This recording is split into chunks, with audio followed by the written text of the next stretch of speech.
Bom dia, feliz Páscoa.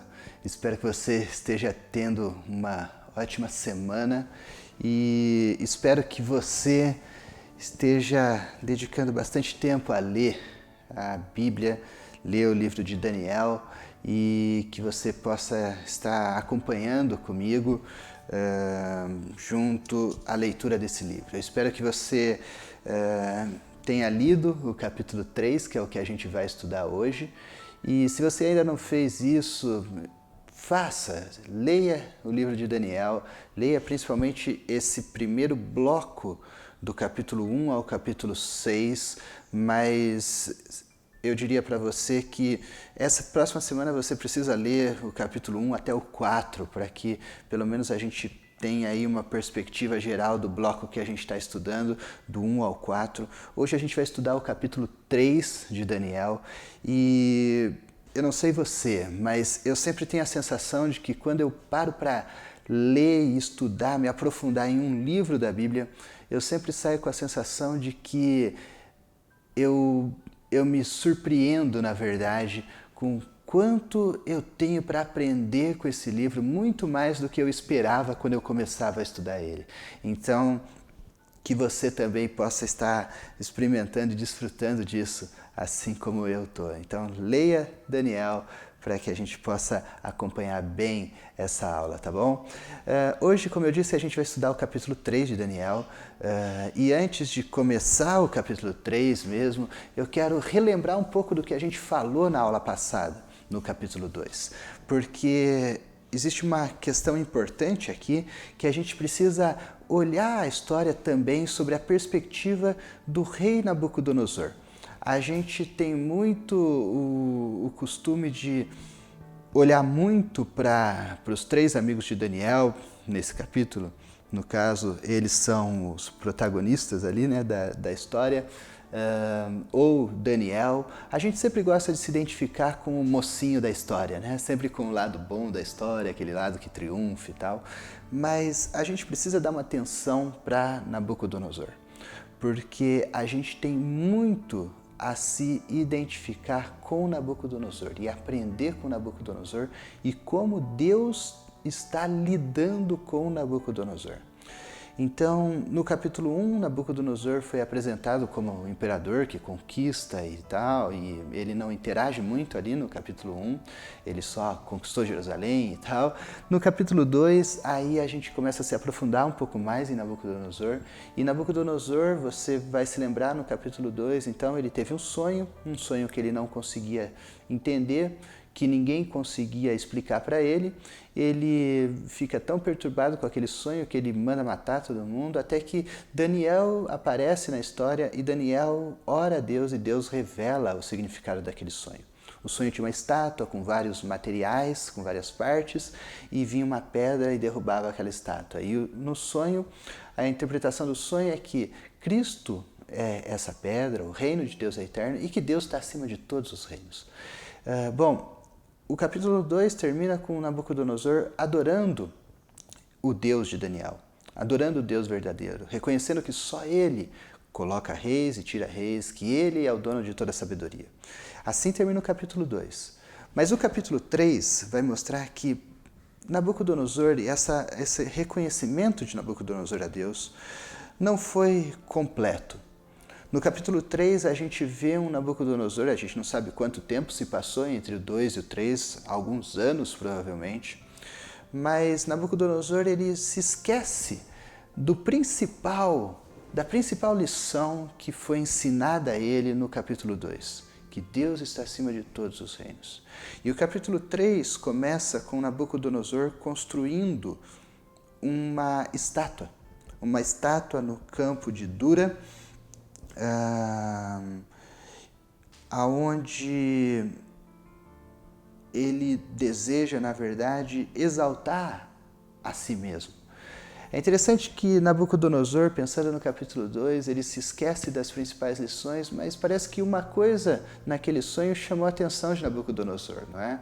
Eu disse que a estátua tinha vários materiais e várias partes, e uma parte deve ter chamado a atenção de Nabucodonosor, que era a cabeça a cabeça era de ouro. E dentre todos os reinos ali representados, o Daniel deixa bem claro que a cabeça de ouro é o reino de Nabucodonosor. Nabucodonosor gostou dessa ideia, a cabeça de ouro, né? Ele foi seletivo no esquecimento dele, ele esqueceu das partes que não convinha e guardou muito bem as partes convenientes para ele.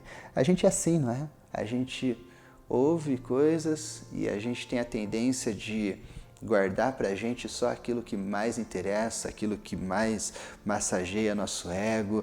A gente ouve uma mensagem, fica com aquela parte da vitória, de que tudo vai ficar bem e tal, mas a gente esquece aquela parte onde a gente tem que se arrepender, onde a gente tem que acertar a nossa vida, onde a gente tem que mudar as nossas práticas para se adequar à vontade de Deus. A gente se esquece dessas partes que falam do nosso pecado e tal. Talvez você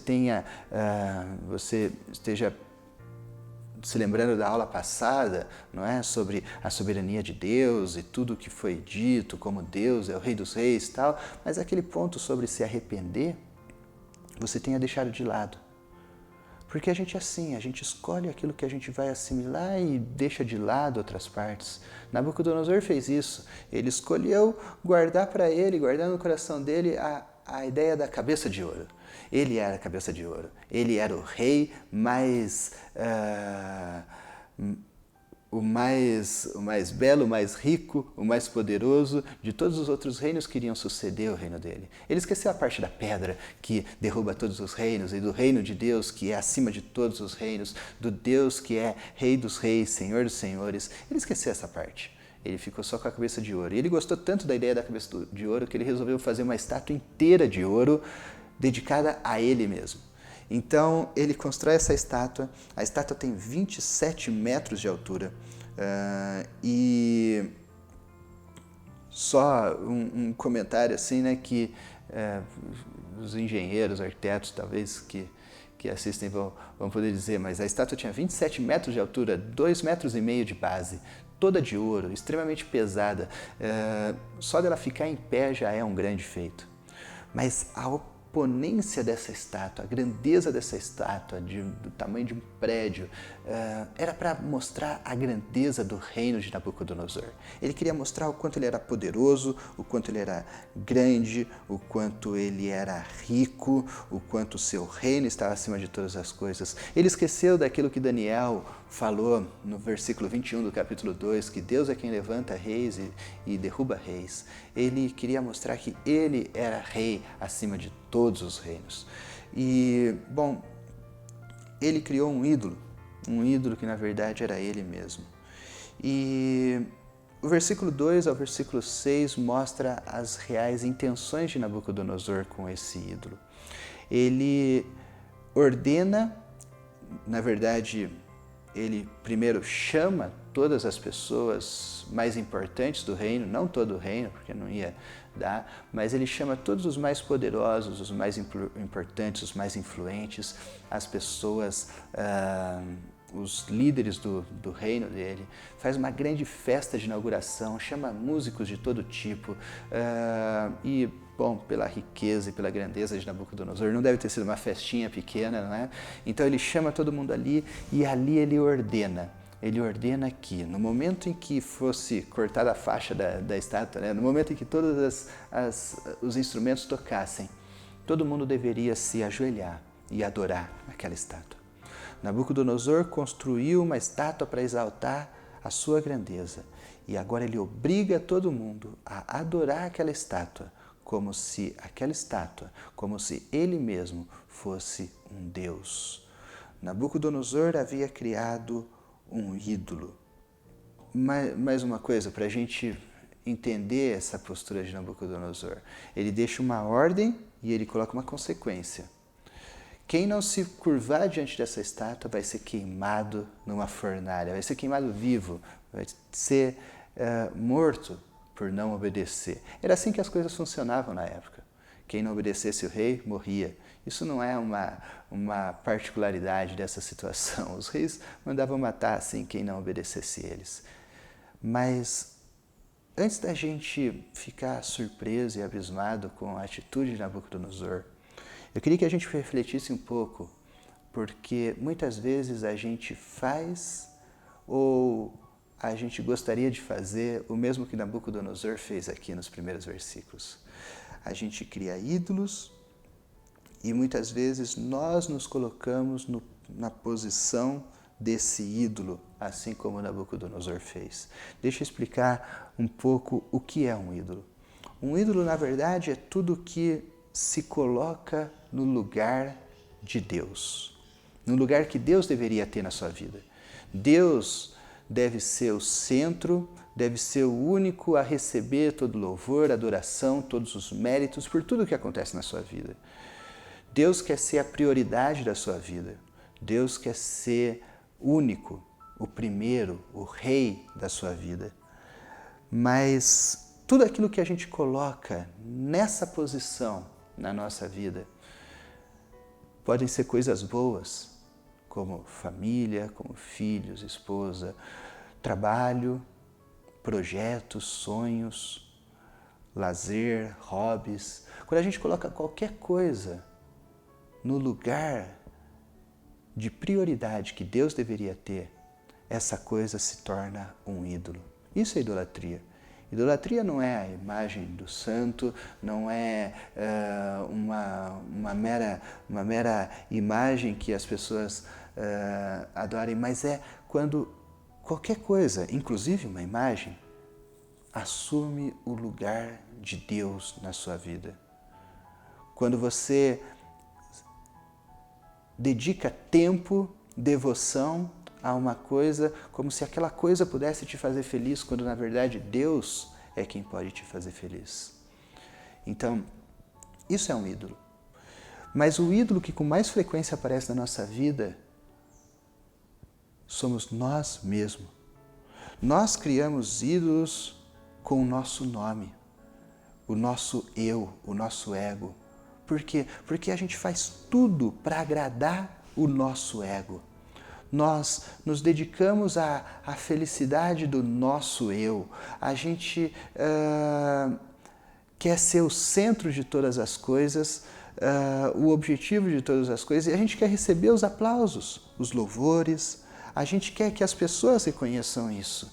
E se a gente pudesse, se a gente tivesse o poder que Nabucodonosor tinha, a gente talvez exigiria que as pessoas fizessem isso, adorassem o mesmo ídolo que a gente adora. Ou seja, nós. A gente obrigaria as pessoas a concordar com nossa opinião, a seguir a gente, a aplaudir a gente, a adorar a gente. A gente só não tem o poder de Nabucodonosor. E mesmo a pessoa mais poderosa do mundo hoje não tem o poder de Nabucodonosor. Não pode simplesmente chegar e mandar matar quem não obedecesse ele. Mas Nabucodonosor tinha esse poder. E Nabucodonosor faz exatamente isso. Ele obriga as pessoas a adorar o mesmo ídolo que ele tinha. O eu, o Nabucodonosor. E ele faz isso, mas é interessante como Deus odeia esse tipo de atitude. Como Deus se aborrece com ela. Porque Deus deseja ser o único adorado. E toda vez que a gente coloca alguma coisa no lugar de Deus, é com Deus que a gente está lidando.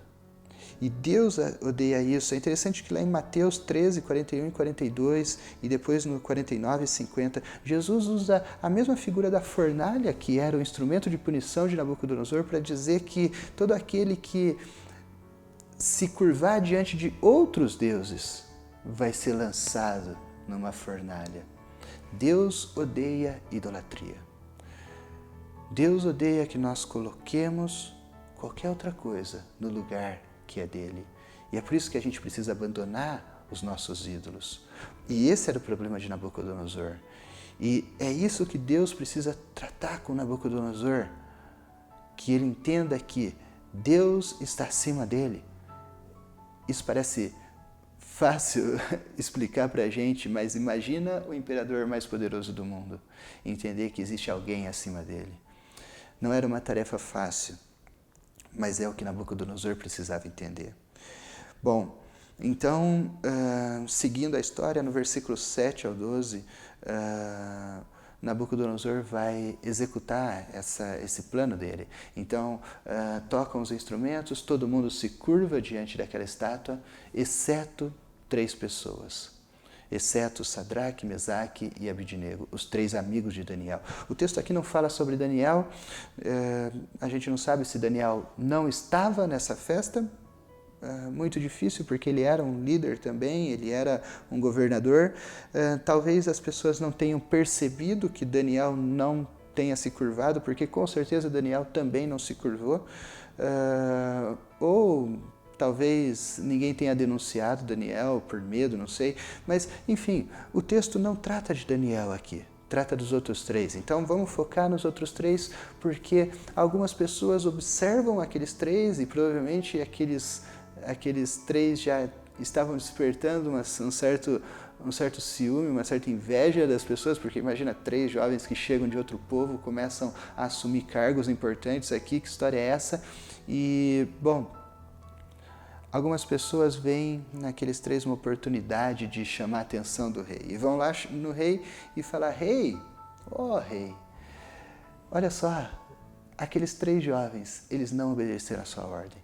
Eles não se curvaram diante da estátua. E agora a gente exige que o Senhor cumpra a punição que você tinha prometido. Ou seja, que lance eles na fornalha.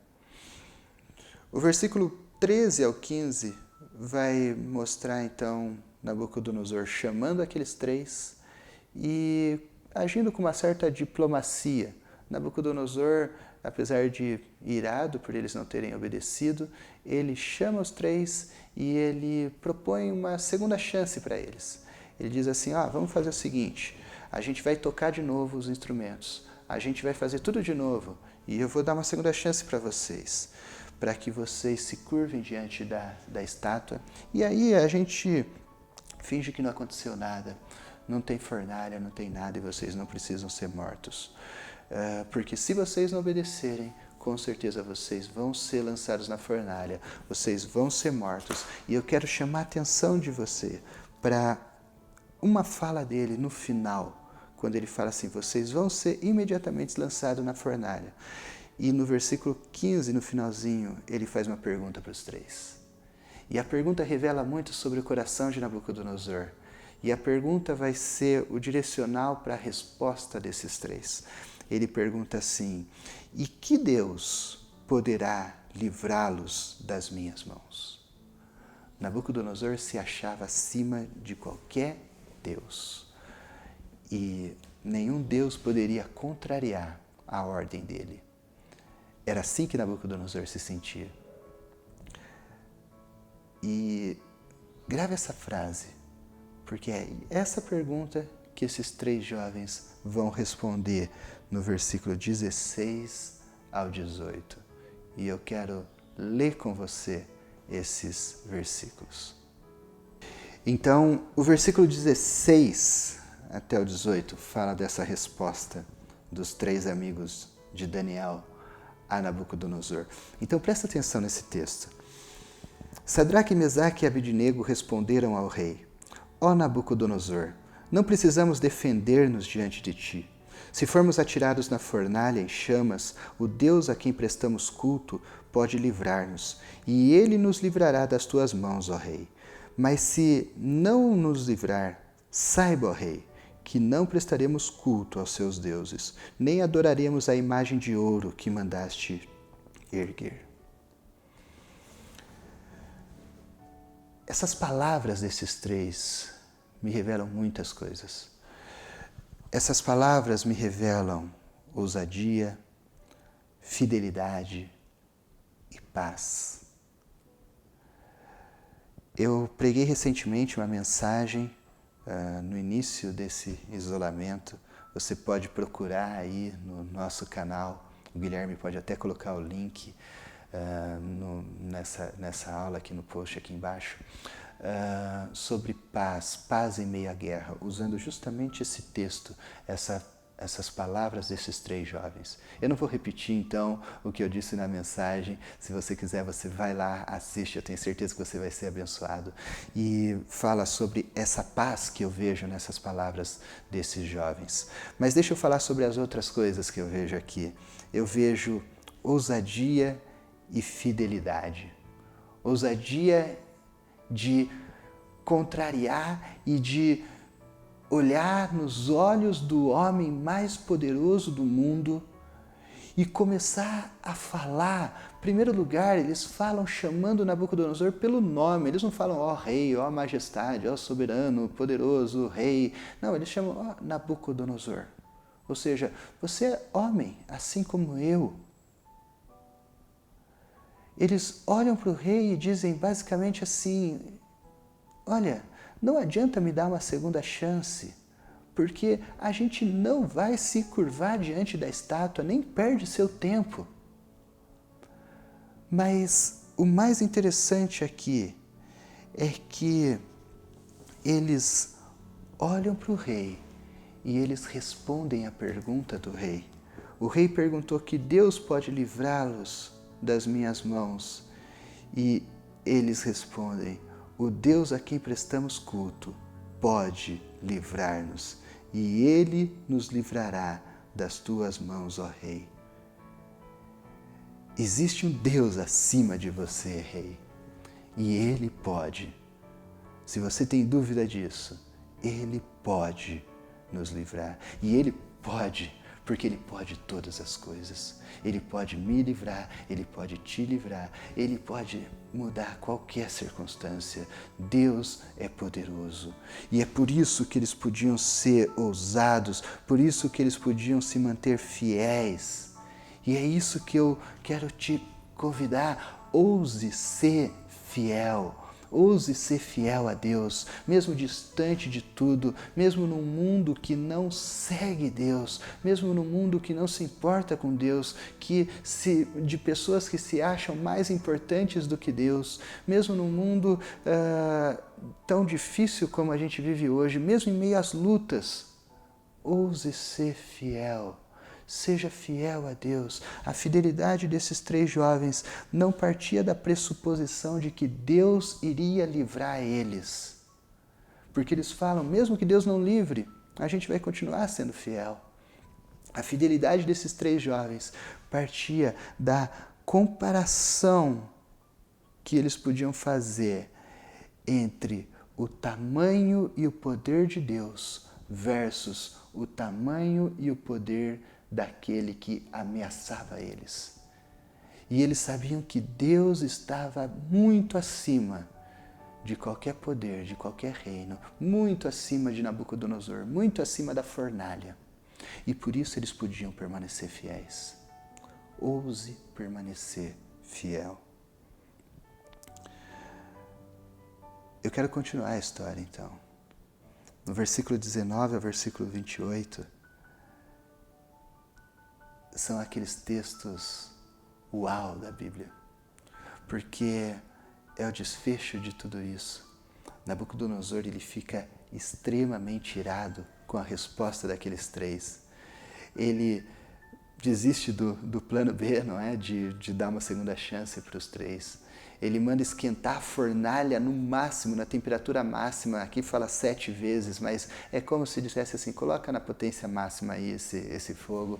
E manda amarrar os 3 com a roupa que eles estavam, com a roupa do corpo. Amarra eles, pede para os homens mais fortes ali da guarda real lançarem eles na fornalha. A fornalha, o texto mostra pra gente que a fornalha estava tão quente, que aqueles homens que vão jogar os 3 na fornalha morrem queimados com o calor do fogo que saía da fornalha. Então os 3 são jogados vivos na fornalha. E a fornalha provavelmente ela tinha 2 aberturas, uma em cima, a outra embaixo. E a de baixo era justamente para que as pessoas pudessem ver o que está acontecendo lá, apreciar a execução pública. E então Nabucodonosor olha para a fornalha e ele se surpreende com o que ele vê na fornalha. Porque o que ele vê é uma situação totalmente diferente daquilo que ele esperava. Na verdade, ele esperava pessoas ali queimando, gritando, mas o que ele encontra são os 3 jovens intactos, com as roupas intactas. A Bíblia fala que quando eles foram tirados não tinha nem cheiro de fumaça. Não é? Eu faço um churrasquinho aqui, eu fico todo cheirando fumaça. Eles não tinham nem cheiro de fumaça. A roupa estava intacta. E o fogo, eu disse, foi seletivo, porque queimou as cordas que amarravam eles, porque eles estavam livres, mas não queimou a roupa. E eles passeavam pela fornalha como quem passeia no parque, em paz. Mas o que mais chama a atenção de Nabucodonosor é que ele jogou 3 pessoas na fornalha, mas existe uma 4ª pessoa, que é semelhante aos deuses. E aqui muitas pessoas discutem se era Jesus encarnado, se era um anjo, quem era. A questão do texto aqui não é concluir sobre isso, e eu não quero concluir sobre isso aqui, quem era essa 4ª pessoa na fornalha.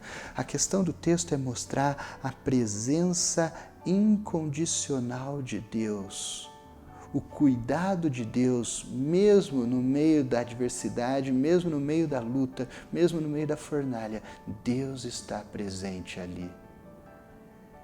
E é isso que Nabucodonosor vê, é isso que ele enxerga. E é essa certeza que a gente pode ter, que Deus está sempre conosco. Mesmo no meio da luta, mesmo no meio da adversidade, Ele sempre está com a gente. São promessas de Jesus. Jesus disse assim: eis que estou convosco todos os dias até a consumação dos séculos. Ele diz assim: no mundo vocês vão ter aflições, mas tende bom ânimo, eu venci o mundo. Aquele que está conosco é aquele que venceu. É isso que a gente celebra hoje na Páscoa, não é? Ele venceu o mundo, ele venceu a morte, ele venceu o pecado, ele venceu e ele está conosco. E é essa garantia que a gente pode ter do cuidado de Deus, mesmo em meio às lutas. Não importa a luta, a preocupação, o problema que você está passando, Deus deseja estar com você, andando com você, cuidando de você.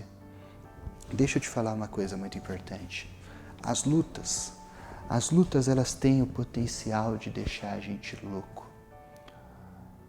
Louco se a gente parar para considerar todas as possibilidades, tudo que pode dar de errado.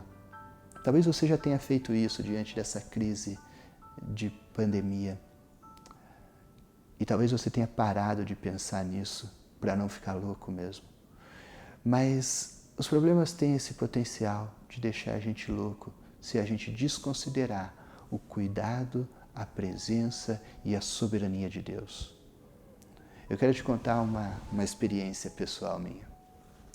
Se você me conhece, você sabe que eu sou pai de 2 meninas lindas, da Sofia e da Letícia, gêmeas. Elas têm 2 anos e meio, 2 anos e 8 meses, para ser mais preciso. E eu me lembro de 2 anos e 8 meses atrás, quando a gente saiu da maternidade, eu e minha esposa, e a gente foi para casa. E então, gêmeos têm algumas particularidades. Você não consegue colocar 2 recém-nascidos na sua cama e dormir à noite com eles na cama, né? É muita gente para pouco espaço. Então a gente chegou, colocou cada uma delas no seu berço, no seu quarto, e fomos para o nosso quarto para dormir. E, se você é pai já há bastante tempo, talvez você dê risada de mim. Se você não é pai, talvez, com certeza você não vai entender isso. Mas um pai de primeira viagem, nos primeiros dias de vida do filho, você se preocupa em garantir que tudo está bem, ou, em outras palavras, que o seu filho não vai morrer aquela noite. A gente acorda a cada 10 minutos para ver se eles estão respirando, se eles estão bem, como é que está, se tem alguma coisa, porque são tantas fragilidades, tantas coisas erradas que podem acontecer. Simplesmente uma rolada para o lado e eles não conseguirem respirar e morrer sufocado com o próprio peso do corpo porque não conseguem virar a cabeça. são tantas preocupações. Então a gente fazia isso, a gente acordava de 5 em 5 minutos, a gente não conseguia dormir. E a gente passou 2 noites em claro, indo ver o que estava acontecendo no quarto das meninas. Até que na segunda noite a gente já estava exausto e a gente então parou e conversou. E o que eu disse aquela noite eu lembro até hoje. A gente viu que a gente precisava entregar toda aquela situação e o cuidado das meninas nas mãos de Deus. Porque é Deus quem cuida delas. É Deus quem iria cuidar delas. Nunca foi a gente. Nunca foi a minha presença ali no quarto que garantia que tudo estava bem. Mas era Deus. Sempre foi Deus. E Deus sempre esteve lá. Ele não dorme. A Bíblia fala isso. Ele não dorme, não se cansa, não se fadiga. Ele não para de cuidar da gente. Ele não tira folga. Ele não tira descanso. Então aquela noite a gente orou e a gente entregou nas mãos de Deus essa tarefa de cuidar delas. Deus já estava cuidando, mas a gente reconheceu isso. E depois daquela oração, daquele dia em diante, a gente conseguiu dormir em paz, sabendo que Deus cuidava delas. E por que eu estou contando isso? Porque essa semana a gente se lembrou disso. Diante de toda essa situação, a gente começou a pensar em tudo que pode acontecer de errado. É inevitável, né? A nossa mente, ela vai por esse caminho de tempos em tempos, às vezes com mais frequência ou com menos frequência. Mas a gente começa a pensar em tudo que pode acontecer de errado. Essa pandemia tem despertado vários sentimentos desse tipo na gente, não é? Na verdade, a gente sempre foi frágil. A gente pode ter um diagnóstico de doença a qualquer momento, a gente pode pegar milhares de vírus, bactérias que existem e estão por aí e matam, assim como o coronavírus. Mas a gente pode ter um acidente, enfim, a gente sempre foi frágil. Mas essa pandemia tem revelado para a gente, ou trazido à tona a nossa memória, o quão frágil a gente é. E então essa semana a gente, aqui em casa, a gente estava num momento assim de ser levado por esses pensamentos, até que a gente parou e relembrou daquela oração que a gente fez há 2 anos e 8 meses e que a gente faz frequentemente essa oração. Mas eu comentava que nada mudou de 2 anos para cá. Deus continua no cuidado de todos nós, continua no cuidado da vida das meninas, no cuidado das nossas vidas, no cuidado da vida das pessoas que a gente ama. Ele sempre continua no cuidado, Ele sempre continua presente, mesmo que a gente não veja, Ele está ali, Ele está presente. E depois elas vão crescer e elas vão começar a andar de bicicleta na rua, as preocupações vão ser diferentes, depois elas vão dormir na casa das amigas, vão tirar carta, vão para a faculdade e vão casar e a gente sempre vai ter preocupações. Mas Deus sempre, não somos nós quem garantimos a segurança delas, mas é Deus quem garante, é Deus quem está presente com elas, não sou eu o tempo todo, eu não consigo ficar 24 horas garantindo que tudo esteja bem, essa não é a minha tarefa, essa é a tarefa de Deus. Deus é quem cuida delas. Então a gente refez essa oração e a gente descansou em paz em Deus. A crise, ela tem o potencial de te deixar louco se você ignorar essa presença de Deus, se você ignorar esse cuidado de Deus. Mas existe uma segunda loucura que você pode ter no meio da crise. É a loucura que, na verdade, não é uma loucura, mas é os outros olharem para você e ver que loucura é essa? Que loucura é essa dele, mesmo no meio de todo esse caos, de toda essa crise, de todas essas preocupações, ele continua em paz. Que paz é essa? Uma paz que o mundo não tem, uma paz que o mundo não pode dar. Isso é loucura aos olhos dos homens. E é essa loucura que eu desejo que você tenha. A loucura de 3 jovens que chegam diante do homem mais poderoso do mundo e não se entregam a ele, não se curvam diante dele, mas seguem fiéis a Deus. E quando são lançados no meio do fogo, eles andam em paz como quem passeia no parque. Que loucura é essa? Essa loucura é a paz que vem de Deus. Que você possa ser esse tipo de louco. Que essa loucura seja percebida pelos outros, porque foi isso que aconteceu. Nabucodonosor, ele percebe isso nos jovens. Ele percebe a loucura de tudo aquilo que está acontecendo. Ele jogou 3, tem 4, eles estão passeando. Que maluquice é essa? Ele percebe isso, porque a nossa paz é para ser percebida pelos homens. E quando ele percebe, ele reconhece que não existe Deus acima de ninguém, ou melhor, que não existe Deus acima do nosso Deus, que não existe ninguém acima de Deus, que Ele não está acima de Deus e que ninguém está acima de Deus, que ninguém pode frustrar os planos de Deus e que Deus sim é quem dá a última palavra em qualquer coisa. É interessante que o texto termina, o capítulo termina bem diferente de como ele começou. Ele começou com Nabucodonosor decretando que quem não se curvasse diante da estátua seria morto. E ele termina com Nabucodonosor soltando um novo decreto no versículo 29, dizendo que todo homem de qualquer povo, nação ou língua que disser alguma coisa contra o Deus de Sadraque, Mesaque e Abednego será despedaçado e a sua casa seja transformada em montes de entulho, pois nenhum outro Deus é capaz de livrar alguém dessa maneira. A loucura daqueles 3 jovens foi percebida por Nabucodonosor e agora ele decreta que quem falar qualquer coisa contra Deus seja morto. Não mais quem não se curvar diante da estátua. O decreto é invertido.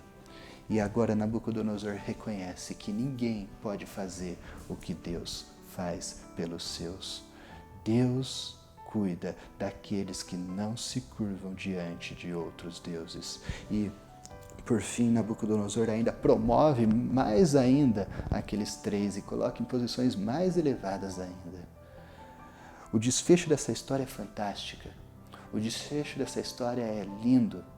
Mas, de novo, essa história ela não está aqui para prometer que a gente vai ser livre de qualquer adversidade. Porque não era essa a prerrogativa daqueles 3 jovens.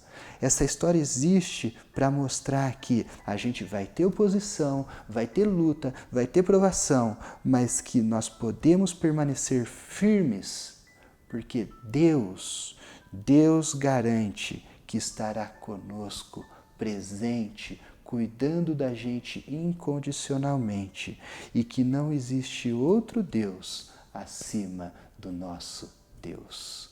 Ele está conosco, o Deus que disse: no mundo vocês vão ter aflições, mas tenham bom ânimo, eu venci o mundo. Ele venceu. Ele está conosco até a consumação dos séculos. Ele passou conosco, ele passa conosco pelas lutas, mas ele venceu. Ele venceu o mundo, ele venceu a morte, ele venceu o pecado, ele morreu por nós, ele vive. Isso é a Páscoa. Ele vive, ele venceu. Aquele que anda comigo é aquele que venceu. E por isso eu posso ter vitória também. Não a vitória que se traduz na solução dos problemas, mas a vitória que se traduz em andar com aquele que é vitorioso do meu lado. É essa a certeza, é essa o fundamento para paz, para loucura que eu tenho de permanecer firme, fiel e em paz, mesmo no meio das lutas. Eu quero terminar com os 3 desafios que eu sempre coloco toda semana, tá bom? Então, relembrando o que a gente falou e aplicando o que a gente falou, eu quero dizer para você, em primeiro lugar, remova os ídolos do seu coração. E lembre-se que o principal ídolo que a gente tende a colocar no nosso coração leva o nosso nome. Então, cuidado. Cuidado para não ser um idólatra de si mesmo. Cuidado para não colocar coisas no lugar de Deus. Remova os ídolos do seu coração. Não é uma coisa tão simples. É um processo longo, demorado e muitas vezes dolorido, mas você precisa fazer isso. Em segundo lugar, ouse ser fiel a Deus. Ouse ser fiel a Deus. Ouse não se curvar diante de outros deuses, mas fundamente essa sua ousadia no conhecimento da grandeza do poder de Deus. E compare esse poder com o poder de qualquer ameaça que você pode enfrentar, e você vai ver que a ameaça é muito pequena perto da grandeza de Deus. Em terceiro lugar, confie no cuidado de Deus. E fundamente a sua paz nessa confiança, na confiança de que Ele está presente, cuidando de você o tempo todo. Ele nunca te abandona, nunca te abandonará. Isso nunca vai mudar. Confie e desfrute dessa paz que vem de Deus. Que Deus te abençoe, que Deus te dê uma ótima semana e uma feliz Páscoa. Ele vive e Ele está conosco. Até a próxima semana. E não deixe de ler o capítulo 4. No capítulo 4 a gente vai encerrar esse arco de Nabucodonosor como rei da Babilônia. Leia o capítulo 4 e até a próxima semana. Até lá!